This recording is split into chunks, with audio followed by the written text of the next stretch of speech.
Navigating domestic violence as a Christian wife requires a deep understanding of biblical principles, not as a tool for endurance, but as a source of truth, safety, and God's heart for the oppressed.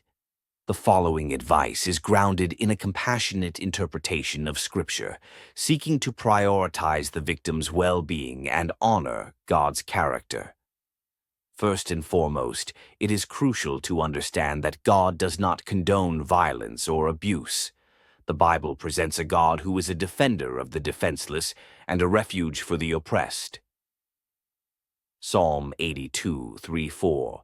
Give justice to the poor and the orphan, maintain the right of the afflicted and the destitute, rescue the poor and needy, deliver them from the hand of the wicked. This passage and others like it, e.g., Psalm 103:6, Proverbs 31:9, show God's heart for those who are being harmed. God's very nature is against violence. An abuser's actions are a direct contradiction of God's character. Peter 3:7. The Bible instructs husbands to live with your wives in an understanding way, showing honor to the woman as the weaker vessel, since they are heirs with you of the grace of life, so that your prayers may not be hindered. This verse is often misinterpreted, but its true meaning is that a husband is to treat his wife with honor and respect, recognizing her equal standing before God. An abusive husband is in sin, and his actions hinder his relationship with God.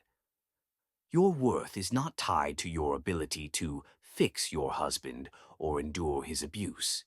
You are made in the image of God, Genesis 1:27, and are a co-heir with Christ. Your safety, physical and emotional, is of paramount importance to God. The Bible does not command a person to remain in a dangerous situation. On the contrary, it provides examples and principles of fleeing from harm. Proverbs 22:3. The prudent sees danger and hides himself, but the simple go on and suffer for it. This is a call to wisdom and self-preservation. It is not an act of faith to remain in a situation where you are in danger. It is a lack of wisdom. Seeking help and creating a safety plan is not a sign of a lack of faith.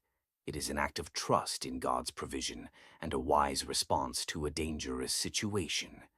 Abusers often twist passages about a wife's submission, Ephesians 5:22, or a quiet and gentle spirit, 1 Peter 3:4, to justify their control. A proper biblical understanding of these verses reveals the truth.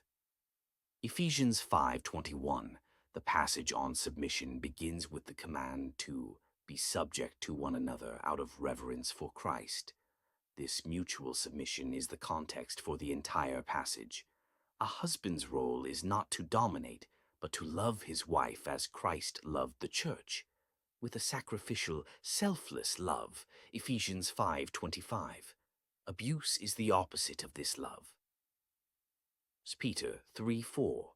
The quiet and gentle spirit is an inward disposition of the heart, not an outward command to be silent or passive in the face of sin. It is about a character that is focused on Christ, not a mandate to submit to abuse. In fact, a loving and godly response to sin is often to expose it and bring it to the light.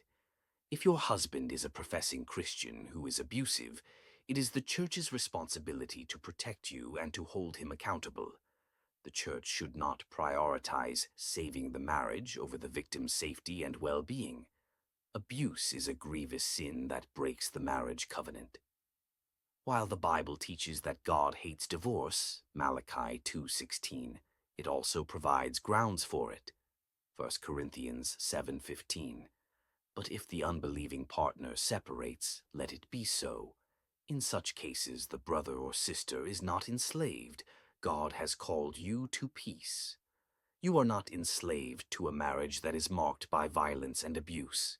God has called you to peace, and a life of abuse is not a life of peace.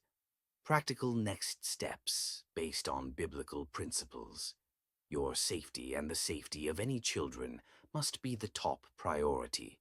The prudent sees danger and hides himself. Call a domestic violence hotline, seek shelter, and create a safety plan. Do not hide the abuse. Have nothing to do with the fruitless deeds of darkness, but rather expose them. Ephesians 5:11. Talk to a trusted friend, a pastor, or a professional counselor who understands domestic violence. Find a counselor who is trained in domestic abuse and who is also grounded in a compassionate, biblically sound worldview.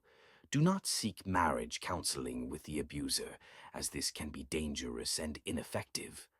The Bible commands us to use the law for protection. The Apostle Paul himself appealed to Roman law to protect himself. Acts 22:24-29. You have every right to seek legal protection, including a restraining order or divorce if necessary. You are a beloved daughter of Christ. He sees your suffering and desires your freedom and healing. It is all about Jesus. Glory be to God.